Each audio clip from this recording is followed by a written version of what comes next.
My name is Gina Pierce, and at 32, I've been the one holding my family together. As a tech specialist in Orlando, I've bankrolled their lives, rent car payments, even their endless streaming subscriptions. But last Sunday at a family dinner, thick with tension, everything shattered. My parents and brother demanded I foot the bill for his extravagant wedding, $50,000 no less. I refused, suggesting we all chip in. The room went ice cold. "You're banned from the wedding until you apologize." My mom snapped, her voice cutting like a blade. Dad nodded in agreement while my brother just smirked, as if I owed him my entire existence. Their expectations crushed me like I was supposed to sacrifice my life to meet their demands. But this time, I didn't argue. I didn't say a word. I just stood up, walked out, their glares burning into my back. When I got home, I made a move so bold, so unexpected, it turned their world upside down. By morning, my phone was on fire. 30 missed calls, texts flooding in, dripping with anger and guilt. They thought they could break me, force me to bend. But I was done being their ATM. What I did next changed everything, and they never saw it coming. Can you guess what I did? If your family ever turned on you for daring to set boundaries, what would you do? Drop your story in the comments. I'm reading every single one. My childhood in Orlando was a tapestry of warmth and shared dreams. Our small suburban house nestled under sprawling oaks hummed with love that felt eternal. Mom filled our Sundays with the scent of fresh pancakes, her laughter dancing over the clatter of plates as she teased Dad about his burnt toast. Dad, ever the storyteller, spun tales of mischievous squirrels or enchanted swamps, making Noah and me double over with giggles, juice glasses wobbling in our hands. Noah, my brother, 6 years younger, was my constant sidekick. We'd spend sticky summer days building forts from mismatched sheets, crowning ourselves knights of an imaginary kingdom. On cooler evenings, we'd race bikes through the neighborhood tires, whirring as I let him win just to see his triumphant grin. Those moments felt like they'd last forever, our laughter echoing down quiet streets. As the older sister, I cherished guiding Noah. When he stumbled over spelling words, I'd sit with him at our wobbly kitchen table, breaking down each letter until his face lit up with understanding. "You're the best, Gina," he'd chirp, his small hand squeezing mine. He'd return the favor, hauling my heavy library books or slipping me his favorite oatmeal cookies when I studied late. School was my refuge, where numbers made sense and possibilities stretched wide. I fell in love with math early, solving equations with a thrill that felt like magic. By middle school, I discovered coding on our clunky desktop, its fan buzzing as I pored over free online tutorials. Python became my language, each line a step toward a future I could shape. Noah would hover nearby, watching me troubleshoot, whispering, "You're gonna build something amazing, Gina." His faith pushed me to dream bigger, to believe I could be more. Mom and Dad poured their hearts into us despite their struggles. Mom's retail job left her weary, but she'd still braid my hair before school, humming softly. Dad juggled odd jobs, mowing lawns, fixing cars, but always made time to cheer at my math fairs, his claps ringing loudest when I won a certificate. They never missed Noah's soccer practices, shouting from the sidelines even after long shifts. Our home, with its chipped paint and creaky floors, was a sanctuary. We'd pile onto the couch for movie marathons, bickering over whether to watch Noah's cartoons or Mom's sappy dramas, Dad sneaking us extra popcorn when Mom dozed off. On balmy nights, we'd sprawl on the porch, fireflies flickering as Mom shared stories of her youth, her voice wrapping us in nostalgia. Noah would curl up beside me, his head on my shoulder, and I'd feel like nothing could break us. But as we grew, I started noticing cracks. Mom and Dad began giving Noah extra attention, new sneakers for him while my shoes wore thin, or praising his small wins while my straight-A report cards got a quick nod. When I spent hours coding, Mom would say, "Don't strain yourself, Gina," but she'd beam when Noah scored a goal, even if his team lost. Dad started letting Noah off chores, saying, "He's young, let him play while I scrubbed dishes or folded laundry." Noah, once my shadow, began pulling away.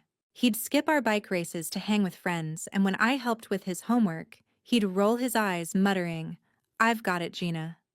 I brushed it off, thinking it was just him growing up, but it stung. One day, I overheard Mom telling Dad Noah needs us more. Gina's always fine. The words landed like a weight, planting a seed of doubt. Was I less important because I worked harder? The favoritism grew subtle but sharp. Noah got a new backpack for school. I mended mine with tape.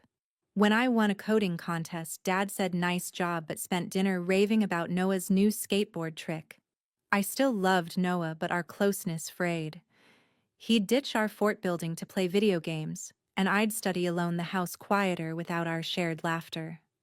I told myself it was normal, siblings drift, parents have favorites, but it felt like a betrayal of our old bond. I kept pushing forward, diving deeper into coding, determined to prove my worth. Mom and Dad's struggles, bills piling up, Dad's side hustles failing, loomed larger, but I didn't see how they'd shape our future. Back then, I clung to the memories of our united family, believing love would hold us together. In my early 20s, my role in the family began to change. After graduating college with a degree in computer science, I landed a tech job in Orlando, my salary dwarfing anything Mom or Dad had ever earned.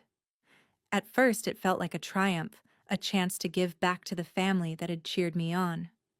But it started with a single phone call from Mom, her voice heavy with worry. "Gina, the electric bill's overdue.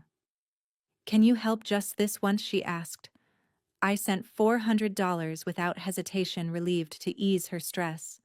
Then Noah, fresh from dropping out of college, needed a place to live. "I'm figuring out my path," he said, so I covered his rent, $2,000 a month for a downtown apartment. When Dad's old sedan broke down, I paid for the repairs, thinking it was my duty to keep them steady. The requests didn't stop. Mom called again, asking to add streaming services to my credit card: Netflix, Hulu, Disney Plus, the full lineup. I agreed, assuming it was a small thing to make her happy. Dad started mentioning other bills: car insurance, phone plans, even a new water heater, each time with a hint of expectation. Noah's texts were blunt: "Need cash for groceries by Friday?" Or, "Can you spot me for gas?" I'd send the money only to see him post photos in designer sneakers or at pricey bars. The gratitude I'd expected faded fast. Each call or text carried a new demand, and their assumption that I'd always say yes began to weigh on me. My savings, once a growing nest egg, started to shrink. Dreams I'd held close, buying a home, traveling to Europe, felt like distant stars slipping further away with every check I wrote. I pushed myself harder at work, taking late-night shifts to cover the growing costs. My tech job was demanding, but I thrived on the challenge, coding complex systems and solving problems. Yet the pride I felt was overshadowed by the pressure at home. I'd come home exhausted, my phone buzzing with another request from Noah for concert tickets, or from Dad for a quick loan to fix something else. Mom's calls were the hardest. She'd start with small talk, then slide into asking for a spa day or a new appliance, saying she deserved a break. I wanted to say no, to explain how much I was sacrificing, but the words stuck in my throat. They were family, and I'd been taught family came first. One night, I met my friend M for coffee at a quiet Orlando cafe, my hands trembling as I gripped my mug. "They're draining me," I confessed, my voice low. "Every call is another ask, and they don't even care what it costs me." M leaned forward, her gaze steady. "Gina, you're not their bank. They're taking advantage of you." Her words stung like a truth I wasn't ready to face. I'd always seen myself as the strong one, the daughter who could fix anything, but now I felt like I was drowning my life, shrinking to fit their needs. I tried setting boundaries once during a call with Mom. "Can we split some of these bills?" I asked, keeping my tone gentle. She laughed it off. "You're doing so well, Gina. Why make a fuss?" Dad overheard and chimed in. "Family helps family. Don't be selfish." Noah didn't even engage, he just sent another text asking for money for a new phone. Their dismissals cut deep. I kept hoping they'd see how much I was giving up, that they'd step up and take responsibility. But the demands only grew. Mom wanted a weekend getaway, claiming it was for her health. Dad hinted at needing a laptop for a new business idea, another vague plan I knew wouldn't pan out. Noah asked for a gym membership, then car repairs, then more cash for essentials that somehow included club nights. I started tracking it, not just the money, but the pieces of myself I was losing. My evenings were spent calculating budgets instead of relaxing. My dreams of a house, a trip, a life of my own were buried under their expectations. I was funding their comfort while my own life stalled and the weight was crushing. When did family become a one-way street? Have you ever felt trapped by someone else's demands? Share your story in the comments. I'm reading everyone. It all came to a head one Sunday dinner. We were at my parents' house, the air thick with tension. My brother dropped the bombshell as we passed the mashed potatoes. "I'm getting married," he announced, his voice smug. "It's going to be big, $50,000, top-tier venue, open bar, the works." He looked straight at me, expectant, like I'd already signed the check. My stomach twisted. I'd been funding their lives for years, rent cars, vacations, but this was a new level of audacity. I took a deep breath. "That sounds amazing, Noah," I said, keeping my tone even. "But that's a lot of money. Maybe we could all pitch in." The table went silent. Mom's fork froze mid-air. Dad's eyes narrowed. My brother leaned back, crossing his arms. "Pitch in," he scoffed. "You're the one with the fancy tech job, Gina. You're supposed to handle this." I pushed back, my voice steady but firm. "I've been handling everything for years. It's time everyone contributes." Mom slammed her glass down, her face red. "You're being selfish," she snapped. "This is your brother's big day. You want to ruin it." Dad leaned forward, his voice low and cutting. "If you can't support family, you don't belong at the wedding. Apologize, or you're out." The words hit like a slap. My brother smirked like he'd won some game. I looked at them, Mom's glare, Dad's clenched jaw, Noah's smug grin, and felt something break.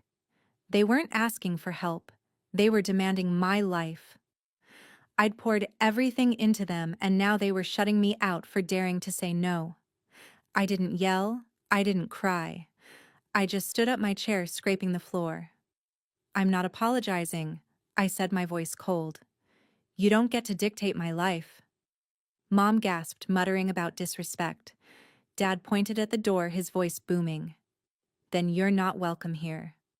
Noah just shrugged, like I was the one being unreasonable. I walked out, my heart pounding. In my car, I gripped the steering wheel, their words echoing, "Selfish, ungrateful, not family." I'd spent years keeping them afloat, sacrificing my own dreams, and this was how they repaid me. I thought of every late night at work, every missed opportunity, every dollar I'd sent their way. They didn't see me as a daughter or a sister. They saw me as a resource, and I'd let them. I drove home, my mind racing. I wasn't just hurt, I was angry. Angry at them for taking me for granted, angry at myself for letting it go this far. I'd always thought family meant sacrifice. But this wasn't sacrifice. It was exploitation. I couldn't keep living like this, bleeding myself dry to keep them comfortable. Sitting in my apartment, I stared at my phone. No calls, no texts, not yet. But I knew they'd come, demanding I back down, expecting me to cave. For the first time, I didn't want to. I didn't want to smooth things over or write another check to fix it. I wanted to take control. I thought about calling my friend, but I didn't need her to tell me what I already knew. This wasn't just about a wedding. It was about years of being used. I opened my laptop, pulled up my bank account, and stared at the numbers. Every payment I'd made for them flashed through my mind. I wasn't going to let them guilt me anymore. I was done being their safety net. That night, I made a choice. I wasn't going to beg to be part of their lives. I wasn't going to apologize for standing up for myself. I was going to do something they'd never expect, something that would change everything. And I wasn't looking back. The next morning, I made a decision. My family's words at dinner, calling me selfish, banning me from the wedding, burned in my mind. But they also sparked something new. I was done being their ATM. I needed a plan, and it had to be solid. On that morning, I called Vincent, my friend since college, who always had a knack for numbers. We met at a coffee shop in Orlando, the hum of conversation around us. "I've been paying for their rent bills, even their vacations," I said, my voice tight but steady. "They expect it, and I'm drowning." Vincent leaned forward, his eyes sharp but kind. "Gina, you're not their bank," he said. "You need to cut the financial cord starting now." He outlined steps: stop automatic payments, freeze shared accounts, and send a clear message. I also reached out to a lawyer friend for advice. She warned that family could react unpredictably when money stops flowing. "Document everything," she said. "Make your boundaries clear, no room for misinterpretation." Her words felt like a shield, giving me confidence to move forward. Back at my apartment, I opened my laptop and logged into my bank account.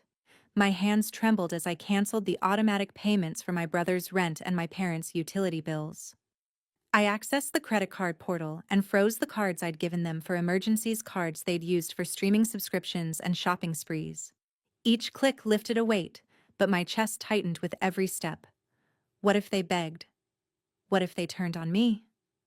I drafted an email, keeping it concise and firm.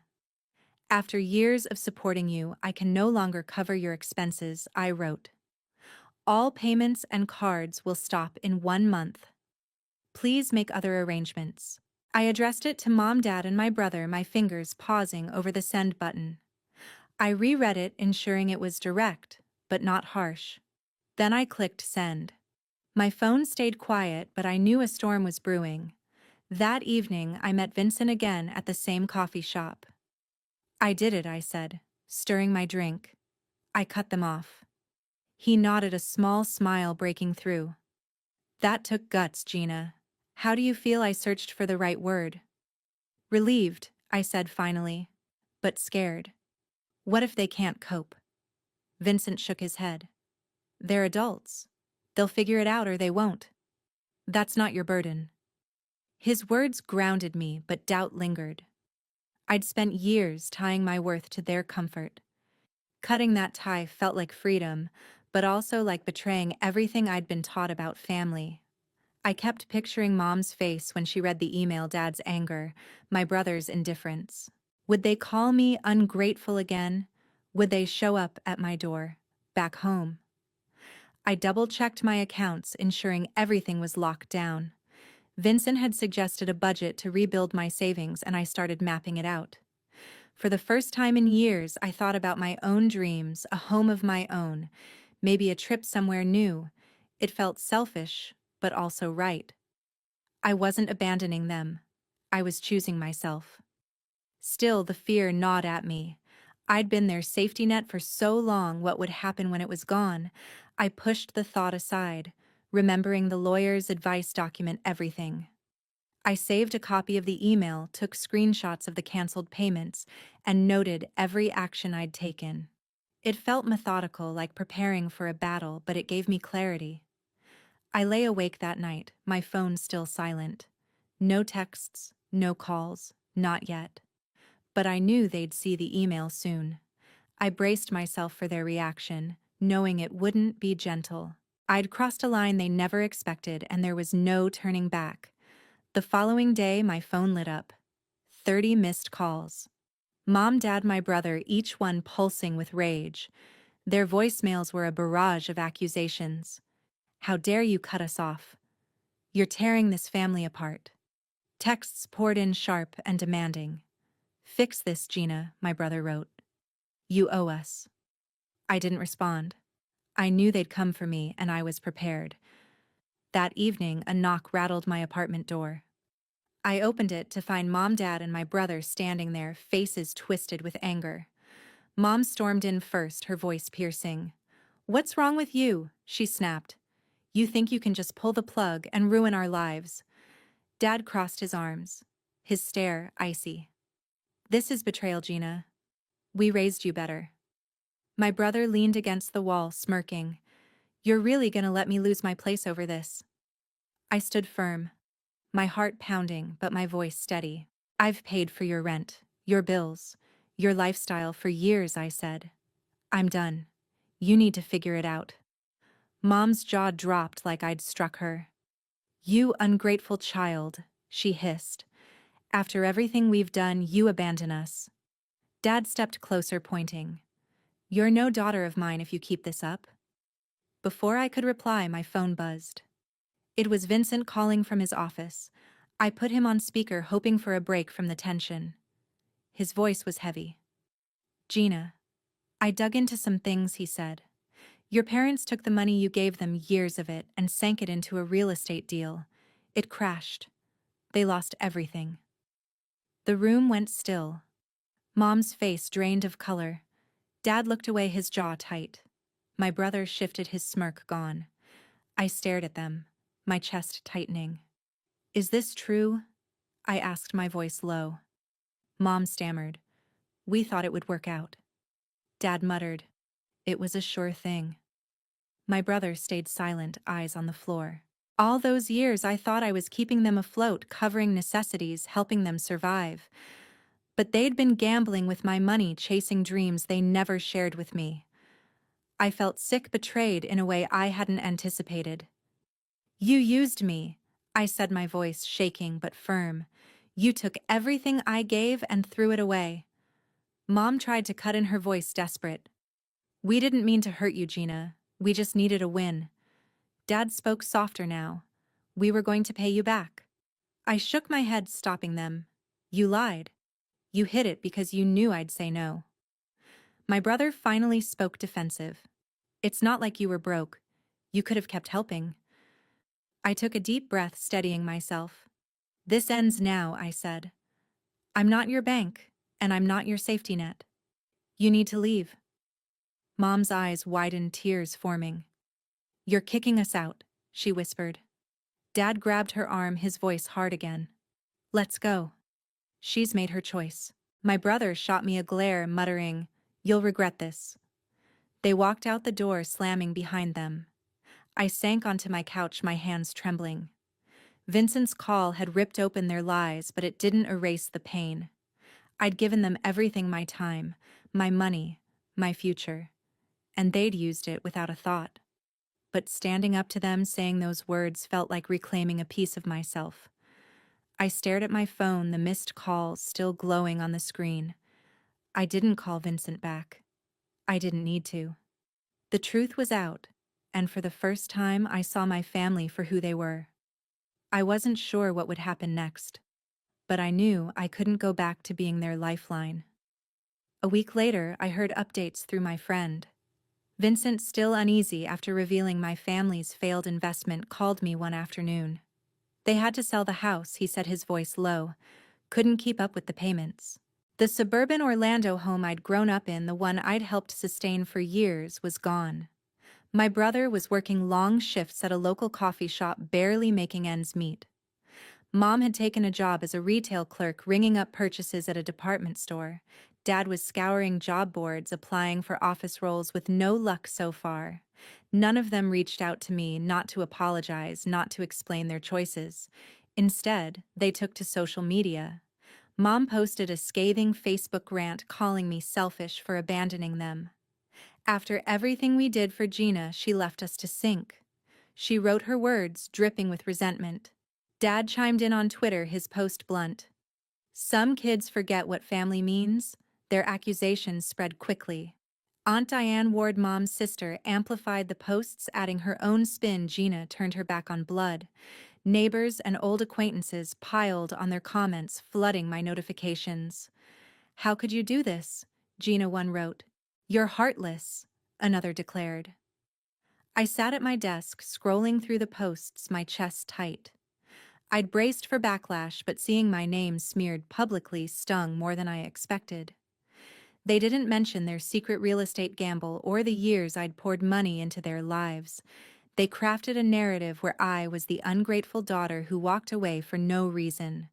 The community bought it, and the pressure mounted. A coworker brought up the posts at lunch, her tone hesitant but probing.